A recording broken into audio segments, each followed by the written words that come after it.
HOA Karen called 911. Because my pool had inflatable dinosaurs, so I invited the local museum part 1, The Dino Disaster Begins. My inflatable T-Rex was doing the moonwalk across my pool when I heard it. A shriek so sharp, it nearly popped the brontosaurus behind me. "I'm calling 911! That thing just growled at me!" I turned, tray of mini dino cupcakes in hand, and there she was, Karen, HOA president, flip-flop flying off mid-stomp as she retreated toward her hydrangeas, muttering about prehistoric terrorism. It was supposed to be a perfect Saturday. Sunshine, splashing, 7-year-old Jake, my dino-obsessed nephew, bouncing with joy at his Jurassic-themed surprise party. I'd gone all out. We're talking full-sized inflatable dinosaurs, a roaring, motion-activated T-Rex, a 6-foot pterodactyl that sprayed water, and a floating volcano cooler filled with juice boxes. I even ordered fossil-shaped cookies and tricerabots for float races. But apparently, what I considered awesome, Karen considered an act of aquatic aggression. I should have seen it coming. 3 days earlier, when I inflated the giant T-Rex, Karen had popped her head out of her window like a meerkat on caffeine. "What's all this noise? Is this some kind of parade? I wasn't notified," I smiled. "Just a kid's party, Karen. It'll be dynamite." Wrong answer. She narrowed her eyes at my inflatable army, like she was reliving a personal dinosaur trauma. On party day, Jake's face absolutely lit up. The kids went wild. One rode the Stegosaurus like a rodeo champ. Parents sipped lemonade on dino loungers, laughing under string lights shaped like fossil bones. And then, thunder. Not from the sky, from Karen. She came storming into my backyard like a yoga pants-wearing T-Rex on a rampage, clipboard in hand, mouth already open. "This is not regulation decor. These creatures are horrifying, a safety hazard, not HOA compliant." I blinked. "They're pool floats, Karen." "They're nightmares," she hissed. "That T-Rex roared at me." I glanced over at the float, currently being water blasted by kids squealing with joy. Karen demanded I remove every dino immediately. I suggested she take a long walk off a short fossil. That's when she said it. "If you don't end this dino disaster, I'll call the police." I laughed. Big mistake. She stormed off, muttering about visual pollution and dino cult propaganda. 15 minutes later, flashing lights.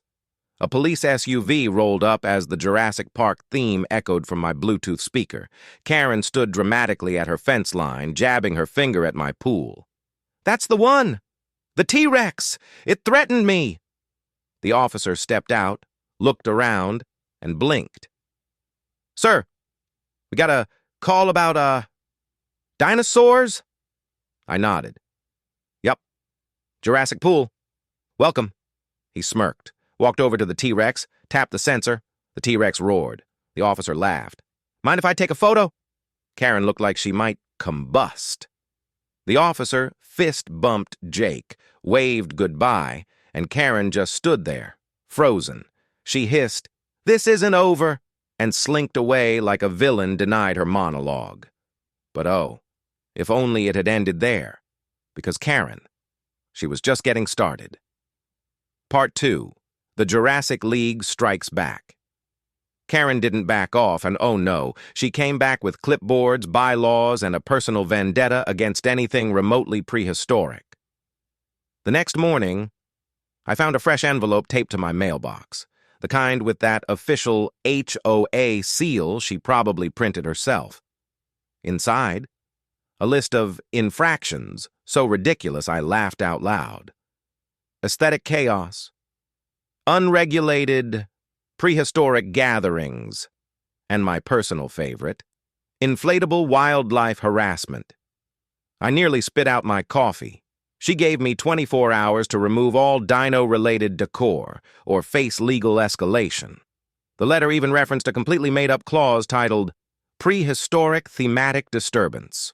So I did what any sane adult would do. I went online and ordered 2 more inflatable dinosaurs.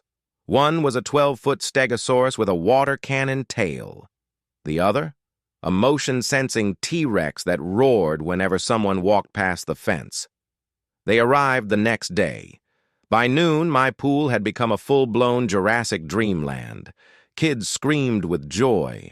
Neighbors laughed and waved. Even a few teens took selfies riding the Brontosaurus float like it was a theme park ride. Karen, however, was not amused. She walked her 3 poodles past my house, and just as the T-Rex roared, she screamed, dropped the leashes, and tripped straight into her own sprinkler. One dog bolted and somehow ended up under the Bronto float like it was hiding from the apocalypse. I offered to help. Karen? She shrieked something about emotional warfare and fled, dripping, fuming, and furious, but that wasn't the end. That night, I heard it. A faint buzzing, mechanical, high-pitched bug. A drone. Hovering 20 feet above my backyard, blinking, recording. I followed the signal with my eyes, all the way to Karen's upstairs window. She was spying on me now. Cute. The next morning, the drone returned. This time, I was ready. I grabbed my pool net and smacked it down like a mosquito from the Stone Age. After inspecting it, I found the tiniest camera taped underneath. So naturally, I gave it a makeover. Painted it bright green and gold, taped inflatable wings to the sides, added googly eyes, and zip-tied a Bluetooth speaker to the bottom, blasting the Jurassic Park theme song. Then I launched it straight back into the sky and let it circle Karen's house twice, wings flapping, music soaring, T-Rex roars echoing across the neighborhood. Karen screamed so loud she scared her own rose bushes. She ran outside, waving a broom and yelling, "What the devil is that?" Sprayed it with a garden hose. It recorded the whole thing. By sunset, the footage was viral. Title, Suburban Karen Battles Jurassic Drone. And still, she wasn't done. No, this was only the beginning. Because next, she called the city zoning board. And that's where things got really interesting. Part 3, the zoning inspector versus T-Rex. It was Friday afternoon when a white SUV rolled up to my curb. City emblem on the door, clipboard in the passenger seat. Karen stood by her mailbox, arms crossed, grinning like she'd just summoned the final boss. The inspector, a guy in his 40s with aviator sunglasses and a faded Jurassic Park tee, stepped out, looked around, and said, "Whoa, is that a T-Rex with sunglasses?" I nodded. "Meet Rex. He roars." I tapped the motion sensor. "Roar!" Tony, that was his name, laughed out loud. Karen didn't. She marched over, like a storm cloud, in orthopedic sandals. "This is an unsanctioned amusement park," she shouted. "There are prehistoric hazards in clear violation of zoning ordinances." Tony raised an eyebrow. "Ma'am, it's a backyard." With pool floats, Karen sputtered, waving a manila folder full of printed screenshots. "There are jungle drums, children screaming, drones shaped like dinosaurs." He calmly took the folder, flipped through a few pages, and said, "These are adorable." Then he turned to me. "Do you host parties for other kids? My son would lose his mind over this." I blinked. "Not yet." He smiled, scribbled something on his clipboard, and left. Karen stood there, frozen, like she just got flash fossilized. But fate. Oh, fate had more in store. Because 2 days later, I got a package at my door. Return address? The Natural History Museum. Inside was a box of dinosaur toys, plastic fossil kits, and a letter, handwritten. They saw the viral drone footage. They loved it. And they wanted to partner. An outreach program. Educational events. A real fossil dig in my backyard.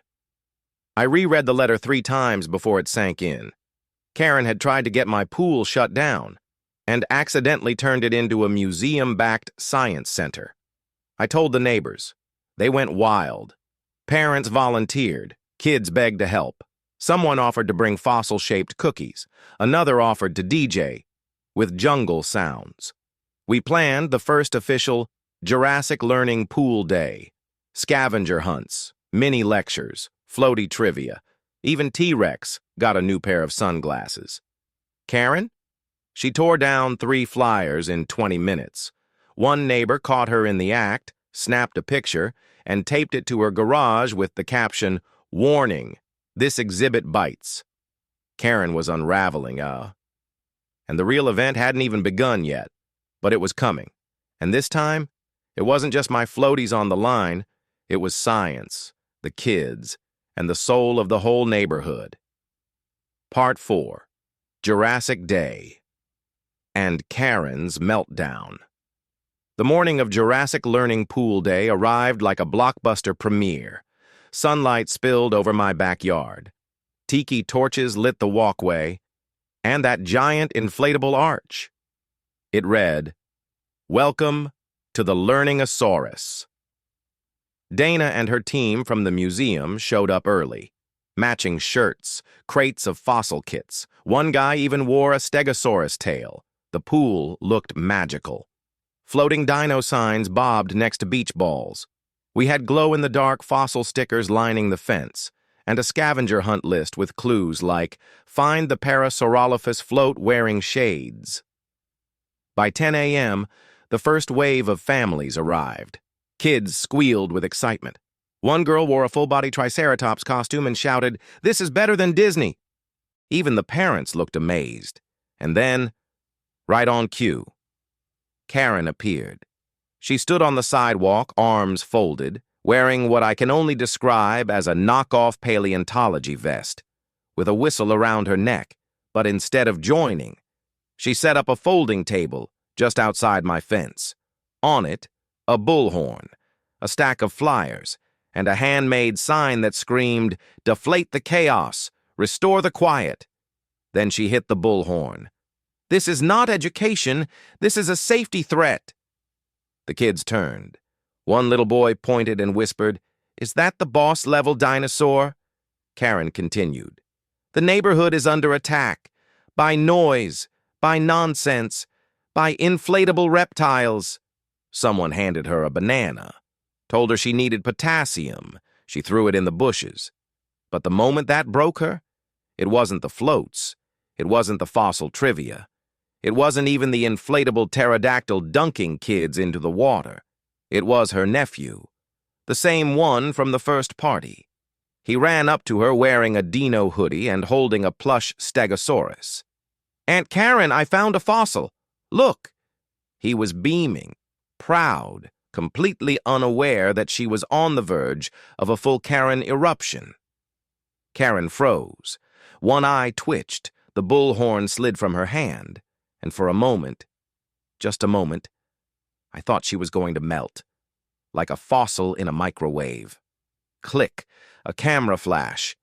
One of the parents caught the shot. Karen, surrounded by angry signs and flyers, standing frozen next to her smiling nephew holding up a toy dinosaur named Peace. The photo? It hit the neighborhood group chat within minutes. Captioned, "When Dinosaurs Melt Hearts." Karen packed up her table, in silence. Didn't say a word, didn't slam a door, just walked home. Meanwhile, the party continued. Kids danced. The museum handed out fossil dig kits. And Rex, my motion sensor T-Rex, roared on cue every time someone got too close to the snacks. Dana leaned over and said, "I think we just made history."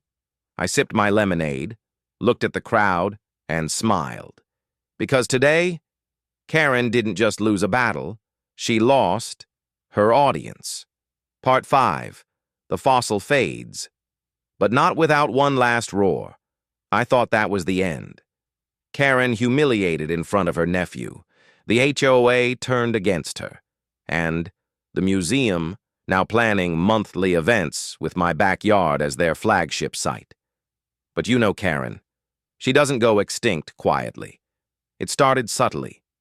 First, a mysterious note appeared on my door, typed, not handwritten, unsigned, and in Comic Sans, of all fonts. Some neighbors prefer tranquility over tyrannosaurs. Tranquility, right. Next, the HOA Facebook group lit up with a new anonymous post. Is it healthy for children to be exposed to fake science and noisy water reptiles? People replied instantly. Water reptiles. Karen, is that you again? Girl, go touch grass, or fossils. It was glorious, but Karen wasn't done. 2 days later, I heard a strange noise outside my backyard, a low, mechanical whirring. I peeked out the kitchen window, and there it was. Her drone. It was back. But this time, it had a new accessory. She'd mounted a tiny speaker on it, and it was blasting the Jurassic Park theme. In reverse. Reverse. I nearly choked on my coffee. The drone hovered over my pool, circled twice, then flew back to Karen's house like it had just completed a reconnaissance mission. That night, I found a flyer taped to my mailbox. Another one of her classics. Black and white, all caps, red underlines everywhere. Defend your neighborhood. End the inflatable menace. Someone had already drawn sunglasses and a mustache on the T-Rex sketch. Classic. I figured, okay, one last tantrum before she finally lets go. But the next morning, something changed. Greg, the HOA treasurer, knocked on my door. Clipboard in hand, again. I raised an eyebrow. More fines? He shook his head. Nope, just the opposite. He handed me a letter. It was from the HOA board. And it wasn't a warning. It was a thank you. It read, Dear Dino Neighbor, after careful review, the board has unanimously decided to revise Section 4B regarding temporary backyard decor. As long as safety is maintained, educational or thematic events will be considered exempt from punitive action under standard noise or visual compliance. Consider this the beginning of a friendlier HOA. I blinked, flipped the letter over. No fine, no threat, just approval. And at the bottom, a personal note from Raj, the new president. Also, my daughter loved the dig pit. She found a plastic triceratops tooth and hasn't stopped talking about it since. Thanks for making science cool again. I stood there for a long time, letter in hand. Sunlight flickering off the inflatable pterodactyl by the pool. We'd won. Not just me. The neighborhood, the kids, the parents, the laughter. We had taken back our joy from a clipboard tyrant. But the best part? That night, Karen's porch lights stayed off. Her windows were dark. No drones, no signs. And in the trash can beside her curb was something that made me stop in my tracks. Her clipboard, snapped in half, and wrapped in an HOA bylaws printout. I didn't gloat. I didn't smile. I just nodded to myself and whispered, finally. The fossil had faded, but the roar, it stayed. Part 6. The Shadow of the Stegosaurus. I should have known. When a Karen goes silent, she's not surrendering. She's strategizing. At first, everything felt calm. Too calm. The museum partnership took off like a meteor. We hosted Fossil Fridays, Dino movie nights, and even had a local paleontologist give a talk poolside titled, Why Velociraptors Would Have Hated HOAs. It was a hit. Neighbors who used to argue over hedge height, now sharing lemonade and comparing dino trivia. Even Mr. Wilkins, the grump from 2 doors down, showed up with fossil cookies and a smile. But then came the survey. An unmarked envelope, dropped at every doorstep. Inside, a single-page form. Would you prefer the neighborhood return to simpler, quieter times? Has recent dinosaur-themed activity disrupted your peace or values? Should inflatables be limited to traditional seasonal holidays? No signature. But we all knew the handwriting. That angry, cursive. Pure Karen. She was trying to lobby the neighborhood without using her name. Sneaky. Still, it backfired. Someone posted a photo of the survey in the group chat with the caption, "Jurassic Jealousy, Exhibit A." Another replied with a meme of a T-Rex holding a quill pen. Would you like to unsubscribe from Joy? It went viral. Again. But Karen wasn't giving up. She shifted tactics. She started a blog. Yes, a blog. It was called Backyard Anarchy, How Dino Decor is Destroying Suburban Morality. I thought it was a parody at first. But no, she was dead serious. The articles were long, dramatic, and hilariously over the top. One title, From Floaties to Folly, The Hidden Dangers of Foam Fossils. Another, Inflatable Reptiles and the Death of Decency. She quoted herself, linked to blurry screenshots from my security footage, and claimed my pool was being weaponized for public manipulation. I almost framed that one. But while we all laughed, Karen was quietly collecting complaints. 3, 4, then 7 concerned neighbors. Most of them, her bridge group.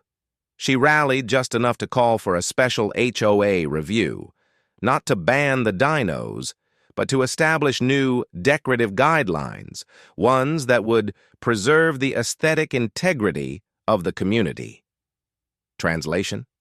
No more dinosaurs, no more joy, and definitely no inflatable stegosaurus with sunglasses. The meeting was set for Friday night. I prepped like I was going to court, printed every thank you letter from the museum, screenshots of Karen's blog with typos highlighted, and, best of all, a petition, signed by 92 residents, kids, parents, even Mr. Wilkins.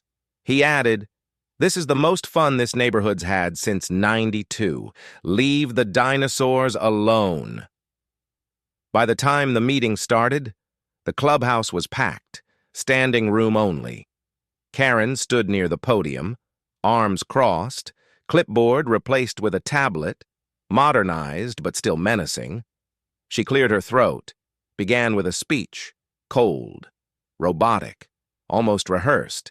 She said we'd lost sight of community standards, that the pool was becoming a carnival, and that thematic chaos breeds long-term decay. Someone in the back snorted. Then Greg stood up, took out the petition, read it aloud, line by line. The crowd clapped. Karen tried to interject, but Raj, the new president, raised a hand. "Karen, we've heard you, but the numbers don't lie. This is what the neighborhood wants." She went pale, like she'd seen a ghost, or maybe another inflatable raptor. Raj continued. "We're voting now. Should thematic educational events, including dinosaur decor, be permitted on private property, with consent and within noise regulations?"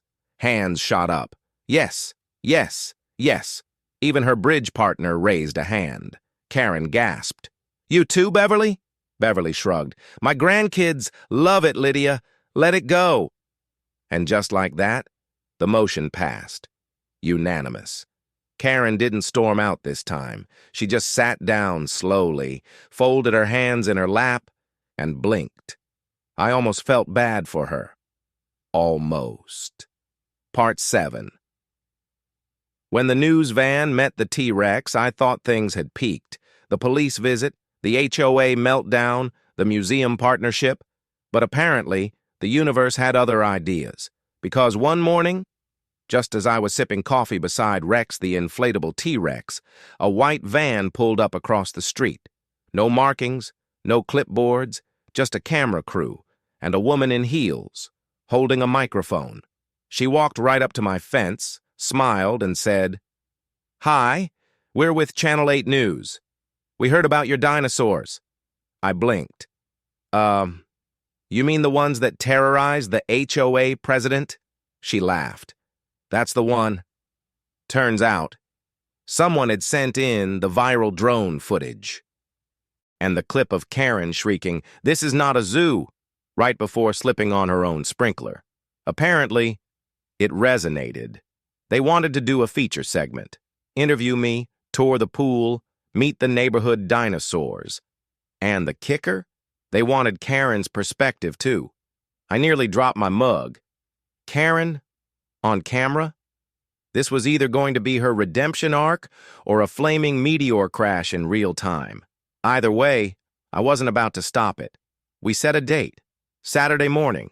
Dana from the museum prepped her volunteers. Kids were invited back. Parents brought snacks, hats, and folding chairs. Even Greg showed up with lemonade and a speaker playing soft jungle music. The pool? It looked magical. Inflatables everywhere. Educational banners, floating fossil facts. Even a new banner that read, "Science can roar too." When the cameras rolled, I gave them the tour, showed off the dig pit, the motion sensor T-Rex, the scavenger hunt stations. The reporter was giddy. "This is honestly amazing. Who came up with all this?" I shrugged. Honestly, a 7-year-old with a love for dinosaurs and one very bored uncle. Then came the moment we'd all been waiting for. Karen. She stepped out of her house, dressed in a beige cardigan like it was a courtroom appearance, clutching her tablet and a fresh clipboard. Because of course she was. The camera turned, the mic extended, and Karen turned on the performance. She spoke slowly, clearly. "I simply believe that residential spaces should not resemble theme parks." She gestured toward the Stegosaurus float. "I have no issue with education, but I take issue with spectacle." She called the event disruptive, referred to the kids as tiny agents of aquatic disorder, and described the floats as inflatable propaganda. The reporter stared. "I'm sorry, inflatable propaganda?" Karen didn't flinch. "I've said my piece." And she walked off, right into the sprinkler zone. Again. The footage was golden. It aired that night. Headline: "Backyard Dinosaurs Turn HOA Upside Down. Science Meets Sass in Suburbia." The response? Explosive. Thousands of shares, hundreds of comments. People from other states asking how to start their own Jurassic pool days. One comment read, "This is the first time I've ever wanted to move to the suburbs." Another, "Karen really said ban the fun with her whole chest." It was official. This wasn't just a party anymore. It was a movement. Teachers started reaching out. A local school asked if they could bring their summer program for a field trip. A science center offered to sponsor supplies. One lady from Oregon mailed us a handmade T-Rex plush wearing a tiny HOA sash that said, "Rules are cool, but so is fun." Even better? A nearby aquarium offered a joint event, dinos by day, sea creatures by night. I wasn't sure if my heart could handle it, but my neighbor's kid screamed, "Do it!" So, we did. Karen? She didn't leave her house for 3 days, but her porch light stayed on. And that clipboard? Still sitting by the window like a symbol of defeat, or maybe denial. Because something told me she wasn't done yet, not even close. And next time, she might just come armed with something worse than bylaws or blogs. She might come with a petition, and I'd be ready. Because this neighborhood had evolved, and no clipboard in the world was strong enough to stop a T-Rex in sunglasses. Part 8. The zoning complaint from the Stone Age. It came on a Tuesday morning. A plain manila envelope, no return address, no smiley stickers, just that all-too-familiar stamp in bold letters, Zoning Compliance Notice from the Office of Community Regulations. I opened it slowly, like it might hiss or bite. Inside, a 7-page letter typed in Times New Roman with Karen's passive-aggressive fingerprints all over it. It started like this. Dear resident, your property has been flagged for potential violations of city zoning code. And then it got ridiculous. She listed unpermitted educational operations, inflatable wildlife exceeding standard height restrictions, potential emotional disruption to nocturnal animals in the vicinity, and the best one, recreational prehistoric reenactments without municipal approval. I nearly choked on my cereal.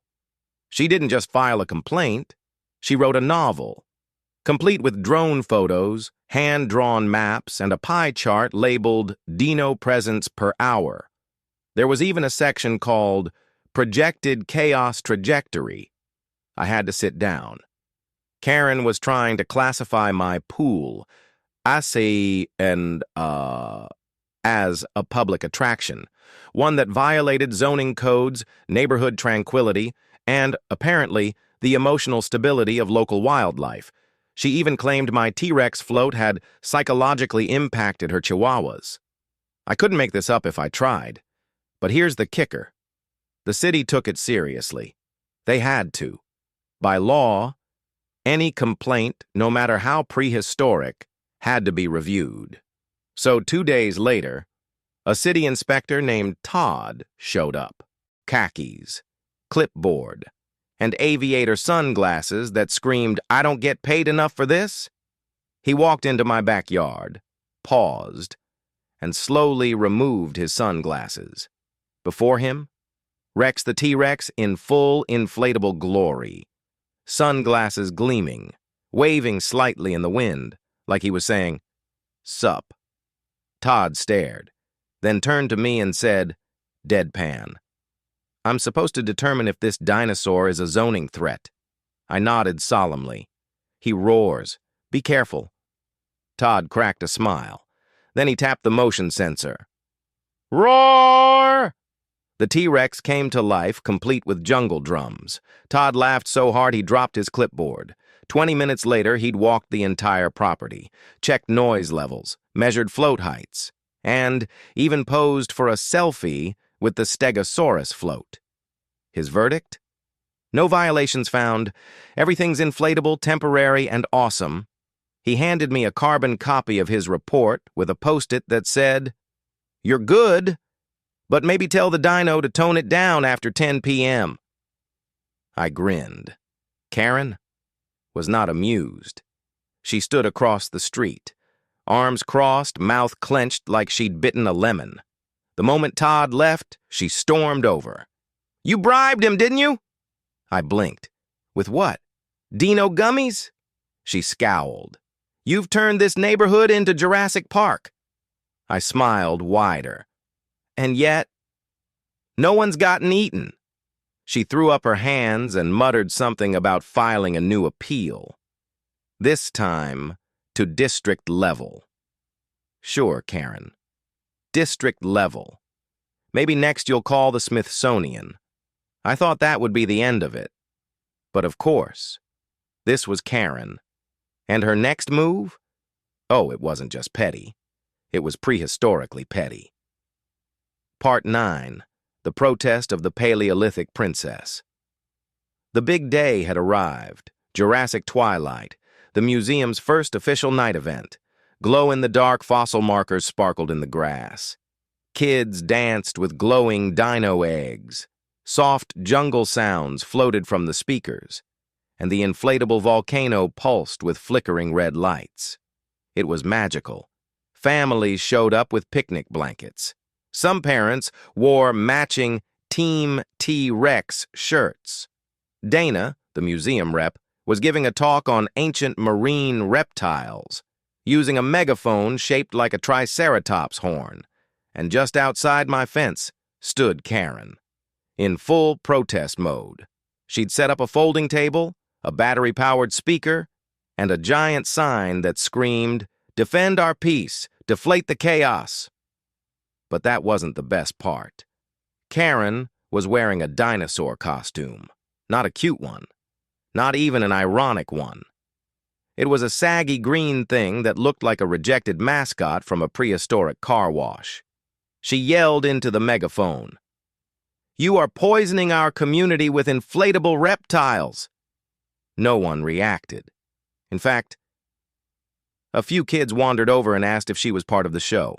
One tiny girl with a glittery Stegosaurus headband stared up and asked sweetly, "Are you a sad dinosaur?" Karen snapped, "I am a concerned resident." The girl ran off giggling. Behind her, someone whispered, "Look, it's Grumposaurus Rex."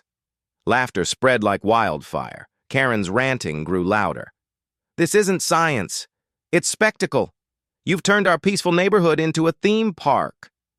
And right then, a woman walking her dog handed Karen a banana and said gently, "Relax. Maybe you're just low on potassium." Karen hurled the banana into the bushes. Kids screamed with laughter. Someone took a photo.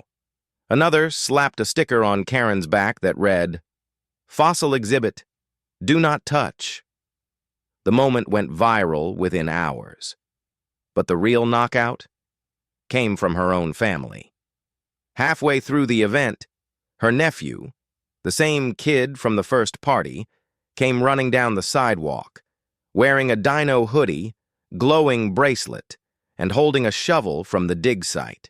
He stopped at Karen's side, beaming. "Aunt Karen, I found a Stegosaurus bone." She froze, caught between rage and bloodline loyalty. The crowd went still. A local reporter leaned in with a camera. Karen didn't yell. She didn't flinch. She just stood there, holding a plush dinosaur he handed her. Its name tag read, "Peace." And in that moment, the roar of inflatable rebellion turned into the soft sigh of reluctant surrender. Karen packed up her protest table without another word, folded her "Down with Dinos" sign, and walked home. No one followed. No one clapped. The event ended with a short science film projected onto a white sheet. Kids curled up on floaties, fossil cookies in hand, and Rex the T-Rex gently bobbing in the moonlit pool like a guardian of joy. As for Karen, she was last seen, silhouetted in her upstairs window, still clutching the plush dino, and maybe, just maybe, realizing the neighborhood had evolved without her. Part 10. Te canta fried down ser, the extinction vote. The sun had barely risen when I heard a soft, hesitant knock at my front door. I opened it to find Greg, our usually mild-mannered HOA treasurer, standing there with a clipboard and a look that said, "Brace yourself." He cleared his throat. "It's over," he said quietly. "What is?" "Karen. She's out. Removed as HOA president last night. Emergency session voted out. Official I blinked. Twice." "Wait, you're serious?" He nodded, held up the clipboard. It had signatures. Dozens. 70% of the neighborhood signed. The rest were just too afraid to say it out loud. For a second, I didn't know what to say. After all the noise, the citations, the drone battles and foam-covered floats, Karen had been taken down by democracy. Not by a roar, not by a scandal, but by a clipboard revolution. Greg handed me a second envelope. This one wasn't angry. It was formal, but kind. From Raj, the new acting HOA president. The guy who passed out lemonade during Jurassic Twilight. Inside was a thank you letter. "Your creativity and persistence reminded this neighborhood of what community should feel like. You've brought people together.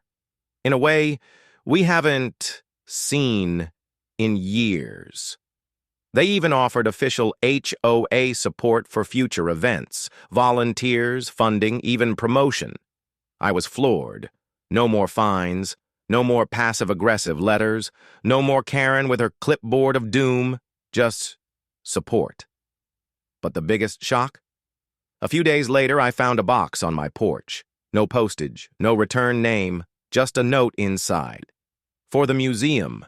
Inside was a small ceramic dinosaur figurine. A garden triceratops. Oddly charming. It still had the price tag stuck to the bottom. Karen's final olive branch? Maybe. Or maybe she just didn't want to talk. I didn't return it. Didn't report it. I just placed it gently by the fossil dig site, where the kids could see it and smile.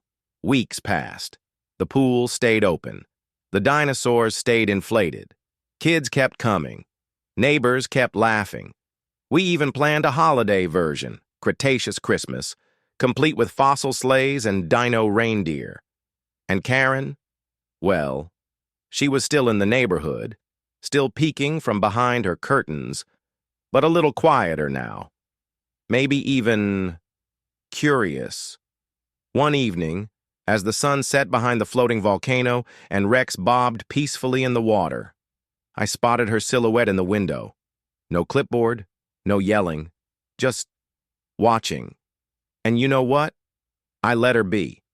Because not all fossils need to be dug up. Some are better left in the past. And some neighborhoods, they roar back stronger than ever, with inflatable dinosaurs and a splash of justice. Epilogue. The Dino War Goes Hollywood. A month after Karen's clipboard was officially retired, a sleek black SUV pulled up to my driveway. Out stepped a woman in sunglasses, holding a tablet and wearing a Jurassic Park baseball cap. She smiled. "Hi, I'm with a streaming platform. We saw the drone footage, the museum collab, and the protest. We want to turn your story into a short doc. Working title, Jurassic HOA, the dino that broke the board." I blinked. "You're serious?" She nodded. "We want interviews. Real footage. Nothing fake. Just your pool, your people, and your prehistoric rebellion." A week later, a camera crew rolled in. They filmed the floats, the museum lessons, and even Karen, peeking from behind her curtains like a lurking velociraptor. Kids shared how they defeated the clipboard queen. One neighbor called it, "the best thing to happen to this street since Amazon Prime." The doc hit streaming 3 months later. It got thousands of views in the first day. Reviews called it hilarious, heartwarming, heroic. Like Mr. Rogers met Jurassic Park, but with HOA drama. And the final shot? Rex, wearing sunglasses, floating proudly in the pool, while Karen's silhouette lingered silently in the background.